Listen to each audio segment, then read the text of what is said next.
Bonjour à tous, c'est DeSpi 999, DSPE 999. Bon bah écoutez, je vais entamer à l'instant ma troisième vidéo. Il fait pas trop moche, il fait un petit peu frais, mais bon, on est en hiver, c'est un petit peu normal. Donc cette vidéo aura comme thématique l'expérience, l'aventure de mon permis moto, permis gros cube. Avant, je voudrais remercier infiniment Bikerlo, qui est sur le site motovlog.fr, qui m'a gentiment fait l'introduction de ma vidéo, la présentation, parce que comme je vous l'avais dit dans les vidéos précédentes, je suis vraiment une brêle, donc le temps que moi je finisse par un jour y arriver, il m'a fait une petite intro super sympa, donc merci à toi Bikerlo, vraiment. Je voulais aussi remercier Lolo Pilote. Alors c'est deux petits jeunes, hein. Donc comme quoi on a toujours besoin d'un plus jeune que soi, d'un plus petit que soi. Lolo Pilote qui m'a aussi beaucoup aidé dans plein de petits détails techniques du site. Et je voulais remercier aussi, comme il s'appelle, Biker Cowboy dit Papy, qui m'a aidé à créer la signature. Enfin, la signature j'avais à peu près réussi à la faire, mais qui a réussi à mettre le lien YouTube pour que vous puissiez aller directement voir mes vidéos. Voilà, je voulais aussi remercier Joe Lapoule, je voulais remercier Badwolf 1901 et je voulais remercier tout le monde parce que j'en ai oublié. Beaucoup de motovlogueurs m'ont beaucoup aidé à commencer un peu à comprendre le site, à comprendre comment fonctionne aussi la chaîne YouTube, m'aider aussi pour les conseils pour faire mes vidéos. Donc merci à tous. Ça, c'était la première chose et il fallait le faire. Donc, on va parler de l'expérience de mon permis moto. Alors, donc, comme je vous l'ai déjà dit précédemment, j'ai 43 ans. J'ai commencé à passer mon permis moto à 41 ans, ça fait à peu près 2 ans. Auparavant, j'avais conduit beaucoup de scooters 125, quelques petites motos 125. C'est mon beau-frère qui m'a appris il y a quelques années à conduire une 125. J'avais conduit que des scooters. Du coup je me suis acheté une 125 et puis de fil en aiguille j'ai changé plusieurs fois de modèle, j'ai eu des custom, j'ai eu des super motards, enfin bref.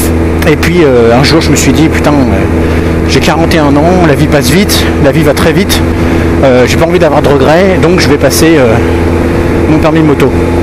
On n'a qu'une vie quand même, merde. Voilà. Donc je fais la démarche d'aller voir une auto-école dont je tairai le nom car je n'ai pas envie de faire de la publicité, qu'elle soit bonne ou pas bonne à quiconque, même si ça s'est dans l'ensemble bien passé. Donc je vais à cette auto et moto-école et donc je prends le tarif le moins cher, donc ça devait être à peu près 600 ou 700 euros avec... je me rappelle plus, je crois que c'est 9 heures de plateau et 11 heures de conduite, bon, quelque chose comme ça, je sais plus, c'était un truc de 20 heures. Voilà, ça s'est bien passé, je commençais à bien maîtriser le lent, à bien maîtriser le rapide et tout. Et puis, bon, il y avait pas une seule fois où j'arrivais à faire une séance parfaite, donc c'était un peu embêtant, et puis bon, ça allait quand même dans l'ensemble. J'avais un petit peu la trouille, mais ça allait dans l'ensemble. Le jour de l'examen... Ah oui, j'ai oublié de vous dire un truc très important. Il fallait passer le code, repasser le code. Bah oui, parce que j'avais plus de 10 ans de permis. Alors, je vais un petit peu me la raconter, mais j'avais passé donc le code de la route voiture, enfin le code de la route, il y a 20 ans, quasiment jour pour jour avant de repasser le code pour mon permis moto. Et vous êtes prêts, j'avais fait 0 faute. Eh ouais, 40 sur 40. Incroyable. Alors j'étais quasiment sûr d'avoir fait au moins 3-4 fautes. Bon. Et donc là, j'ai fait la pression parce que je me suis dit, putain, combien tu vas faire de fautes? Est-ce que tu vas essayer de réussir, est-ce que tu vas réussir à faire aussi bien? Bon. J'avais la trouille, je me suis mis une quinzaine de jours à bien réviser. Et puis finalement, j'ai fait 39 sur 40. J'ai fait une faute. En plus, la faute que j'ai faite, c'est la plus idiote qu'on pouvait faire. Donc bon, bref, c'est comme ça. En tout cas, voilà, j'avais bien réussi mon code, j'étais bien content. Donc, je me présente le jour J à l'examen du plateau. Enfin, je me présente. Rendez-vous, comment dire, à la moto-école. On prend 3 motos. Rendez-vous à l'endroit où on passe le permis. Et je fais la queue pour pouvoir présenter mes papiers. Mais, comme je suis quelqu'un de très, comment je pourrais dire, organisé et très, comment dire, j'anticipe les choses. Vous savez, j'ai une sacoche qu'on met autour du cou, là, les sacoches, vous savez, un peu streetwear, de plusieurs marques dont je ne vais pas citer, où je mets mes papiers, mes clés, téléphone, tout ça. Le problème, c'est que quand je suis à moto, elle a tendance avec la vitesse, à monter, à faire des va-et-vient, des soubresauts et limite venir taper dans mon casque. Donc j'ai eu la bonne idée, pas si sûre que ça, de la mettre dans ma voiture avant de me présenter à l'examen. Sauf que au moment où je fais la queue et que c'est à mon tour de passer pour me présenter à l'inspecteur et donc présenter mes papiers, je me tâte et je me rends compte que j'ai oublié ma sacoche. Ah la merde. Alors je propose à l'inspecteur, vu qu'il va commencer par l'épreuve de ceux qui font la pratique, donc la route, il considère qu'il va commencer, il décide qu'il va décider par eux. Je lui dis il me reste au moins 1 heure pour aller chercher mes papiers. J'aurais pris la voiture moto-école de notre moniteur et j'aurais été les chercher. Rien à faire, il ne voulait pas, donc j'ai pas pu passer mon permis moto. Alors ça n'a pas été considéré comme un échec, mais comme comment on pourrait dire, une annulation, enfin pas une annulation, un report, voilà. Donc ça m'a bien dégoûté, j'étais vraiment déçu, et du coup qu'est-ce qu'il a fallu faire? Il a fallu reprendre des heures. Donc du coup j'ai fait un break, ça m'a trop énervé. En plus on était en plein hiver et il faisait bien froid, le temps que je repasse encore 3 heures, que j'ai les dates des 3 heures, que j'ai surtout la date de l'examen, ça poussait à presque 15 jours, 1 mois, donc j'ai laissé tomber complètement.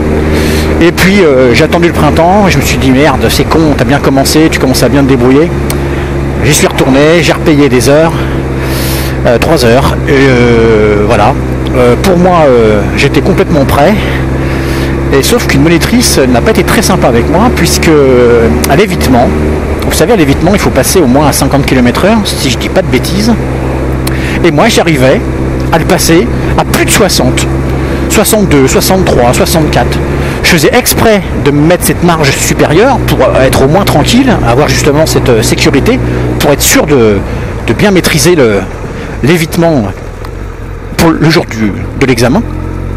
Et bien cette monitrice-là a dit que je ne régulais pas ma vitesse, j'étais pas capable d'être à la bonne vitesse, et donc elle m'obligeait à repasser 3 heures de plateau pour réguler ma vitesse. J'étais dégoûté, j'ai eu une petite altercation avec elle quand même, parce que je trouve que c'est une limite du commercial.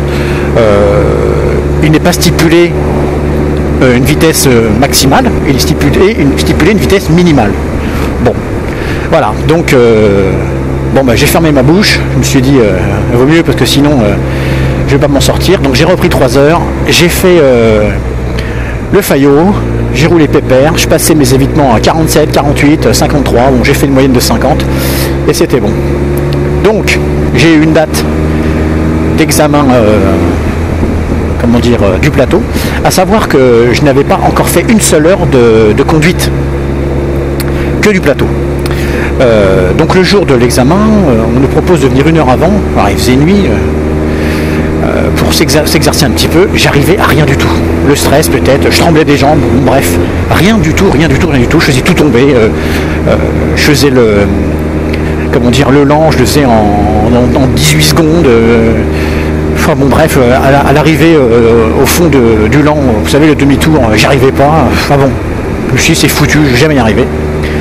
Et donc on arrive à l'endroit de l'examen. Cette fois je pense à prendre mes papiers, à prendre ma sacoche, heureusement.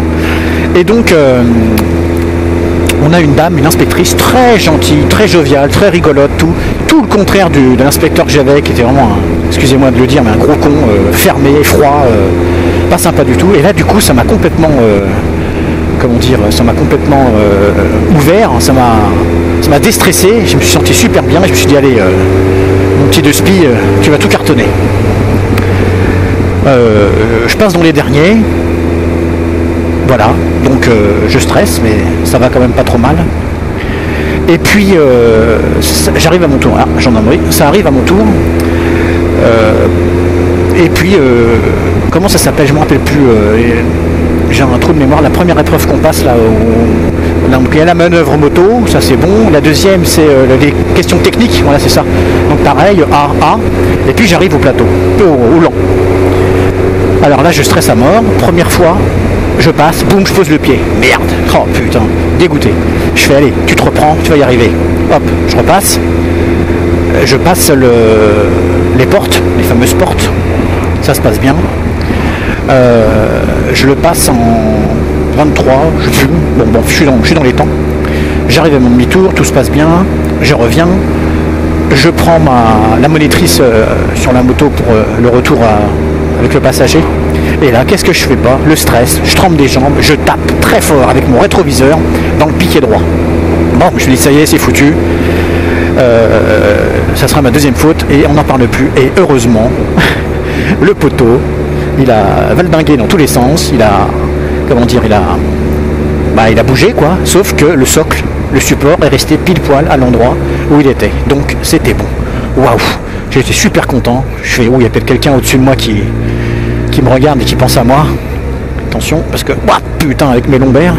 Voilà, donc, ça, c'était fait. Après, on passe au rapide, et donc l'évitement et le freinage d'urgence, et ça se passe nickel. Donc, super content. J'arrive à l'épreuve des fiches. Alors, les fiches, heureusement, j'apprends très très facilement. J'ai fait un bac scientifique à l'époque, donc tout ce qui est données techniques, un peu mathématiques, tout ça, très facile pour moi. Donc nickel, je tombe sur, je sais plus ce que c'est, qu'est-ce que c'était, sur quoi je suis tombé, je me rappelle plus. La fiche qui parle de la force, tout ce qui est force centrifuge, comment on appelle ça, la force qui fait que la moto avance toute seule, enfin est équilibrée à partir de 30 km/h. Bon, j'ai un gros trou de mémoire. Bon bref, en tout cas ça se passe très bien. Tu parles d'un matheux, je me rappelle de rien, abruti. Et donc j'ai mon plateau. Et donc je commence, je retourne à la moto-école, et donc je m'inscris pour les heures de conduite, puisque j'en ai pas fait une seule encore. Donc j'ai un rendez-vous pour la semaine d'après. J'espère qu'il regarde lui, parce que ok. Et finalement, le lendemain, un moniteur que je ne connais pas m'appelle pour me dire qu'il y a un désistement pour l'examen pratique, pour l'examen de conduite, et que je peux venir remplacer cette personne. Sauf que moi, je n'ai jamais fait la moindre heure de pratique. Alors, je sais conduire des 125, mais j'ai pas été pris en pratique avec les moniteurs. Et ben au culot, je dis ouais, on y va, c'est parti. La chance que j'ai, c'est que le moniteur me propose de m'inclure dans un nom de groupe 2 heures avant l'examen pour justement m'entraîner. Et donc ça se passe pas trop mal, donc beaucoup de défauts au début, le freinage, la tête, je regarde pas assez sur les côtés, je regarde pas les rétros, bon bref, tout ça en très peu de temps j'arrive à l'assimiler très très vite. Et donc je passe l'examen de la pratique. Et ben écoutez, je suis tombé sur un vieux pépère très gentil, tout s'est super bien passé, et j'ai dû avoir 24,5 sur 27. Je crois que c'est ça, c'est sur 27, 24,5. Bon, quelques petites erreurs, mais rien de transcendant, quoi. Donc voilà, je me retrouvais à avoir mon permis moto gros cube en n'ayant fait quasiment aucune heure de conduite. J'ai été super content. Donc voilà. Par contre, voilà, ce que je vous ai pas dit, c'est que pendant tout ce temps-là, quand même beaucoup de stress, parce qu'entre le boulot, la vie de famille, parce que oui, j'ai des enfants, la révision des fiches, les heures de conduite qu'il fallait caler soit avant le boulot, soit après le boulot. Bon bref, énormément d'investissements, comme j'avais dit, un investissement déjà financier. Bon du coup ça m'a pas revenu trop cher parce que j'en ai eu pour 600 plus 3 heures de conduite, donc c'est quand même relativement raisonnable. Mais quand même un engagement, un investissement rentrer auprès de sa famille parce qu'on est quand même assez occupé quand même finalement. Où c'est que je vais moi? Alors attends, que je dise pas de conneries. Moi je vais faire demi-tour. Hein. Attends, centre-ville, non. Non, je vais pas aller là-bas. Donc voilà, une expérience du permis de conduire enrichissante malgré tout, parce que j'ai quand même fait des rencontres avec des moniteurs sympas, sauf cette monitrice que j'ai encore au travers de la gorge. Des gens quand même compétents, professionnels dans l'ensemble. Bon, évidemment, faut faire de l'argent, hein, on n'est pas dupe, mais j'ai trouvé qu'il y avait quand même une conscience solidaire, d'entraide. La plupart des moniteurs avaient vraiment envie qu'on soit de bons motards raisonnables et raisonnés, responsables. Et j'ai trouvé ça très sympa. J'ai rencontré beaucoup de petits jeunes, parce que j'étais l'un des plus vieux à passer le permis du coup. Je pense qu'il y en a des plus vieux que moi encore qui le passent, mais j'ai rencontré des petits jeunes très sympas. J'ai gardé quelques contacts avec certains. Et puis bah, voilà, je rentrais dans le monde de la moto, dans le monde des motards, et c'était vraiment très cool. Voilà, donc une expérience pas compliquée finalement, excepté le fait que j'avais oublié mes papiers, ça m'a bien saoulé. Donc faites très attention, pensez vraiment à vos papiers, parce que certains inspecteurs sont vraiment intransigeants et n'en ont rien à faire. Bon, c'est un peu normal, hein, je comprends, il faut s'organiser. Si on n'est pas capable de penser à ses papiers le jour d'un examen, bah, c'est un petit peu dommageable quand même. Bon, moi j'y ai pensé, mais j'ai voulu bien faire, et puis bah, du coup complètement zappé en mettant cette sacoche dans ma voiture. Voilà, bah écoutez, j'espère que cette petite expérience vous aura intéressé. J'aimerais bien aussi, pourquoi pas, que dans vos commentaires vous puissiez un petit peu dire ce qui vous est arrivé vous au travers de cette expérience là, qui est quand même pas toujours facile. Et puis donc voilà, soyez vraiment vigilants, parce que bah, comme j'ai déjà dit, vous perdez votre permis moto, bah, vous perdez votre permis voiture. Vous perdez votre permis voiture, bah, vous pouvez peut-être perdre votre travail parce que vous n'avez plus les moyens de locomotion adéquates, surtout quand on finit le boulot très tard, vers minuit, ou qu'on commence très tôt, vers 3h du matin. Ça dépend de l'activité professionnelle que vous avez. Si vous n'avez plus de voiture, bah, vous vous retrouvez un peu dans la merde, quoi. Donc, et puis bah, tout simplement, votre santé. Il y a quand même beaucoup de blessés et de morts sur la route, de jeunes motards. Et bon, je sais que quand on est jeune, on a envie de tout casser, on a envie de s'éclater, on a envie d'oublier un petit peu les tracas du quotidien et foncer sur sa moto. Mais je peux vous assurer qu'un coup vous êtes bien pété la gueule et que vous avez des blessures, comment dire, irréparables, et ben on s'en veut à tout jamais, et bah, c'est bien triste, quoi. Voilà, bah écoutez, je vous prépare une prochaine vidéo assez rapidement, je l'espère. Je ne sais pas encore de quoi je vais parler. Je vais bien trouver, il y a tellement de sujets. Ce sera peut-être un sujet sur la moto, mais ce sera peut-être un sujet sur autre chose. Comme je vous l'ai dit, j'aime bien un petit peu parler d'autres sujets. Voilà, je vous souhaite une très bonne journée ou une très bonne nuit, ça dépend à quelle heure vous visionnerez ma vidéo. Ceux qui veulent s'abonner, bah, c'est avec grand plaisir. Ceux qui veulent juste regarder la vidéo, eh ben, il n'y a aucun souci, au contraire. Que ce soit des motards ou des non-motards, je trouve ça vraiment très sympa aussi. Le monde de la moto est un monde, une famille, un monde très solidaire, un monde vraiment très sympa, et c'est bien aussi que des non-motards puissent un petit peu s'ouvrir vers cet univers-là. En fait, un monde très sympa, un monde qui devrait être normal, un monde humain, humaniste. C'est vrai qu'on ne retrouve pas toujours cette philosophie-là, cette vision-là, cette idéologie chez les conducteurs de voitures. Bah, je suis aussi conducteur de voiture, donc c'est vrai que depuis que je suis motard, j'ai peut-être une appréhension, une approche différente des motards. Et moi-même, j'ai envie, en tant que conducteur de voiture, de faire encore plus attention aux motards. C'est souvent quand on est touché par un problème, on commence à vraiment s'en préoccuper. Voilà, bon allez, j'arrête de parler, je vous laisse, à tout bientôt sur le net, et puis je vous fais des bisous. Allez, tchuss.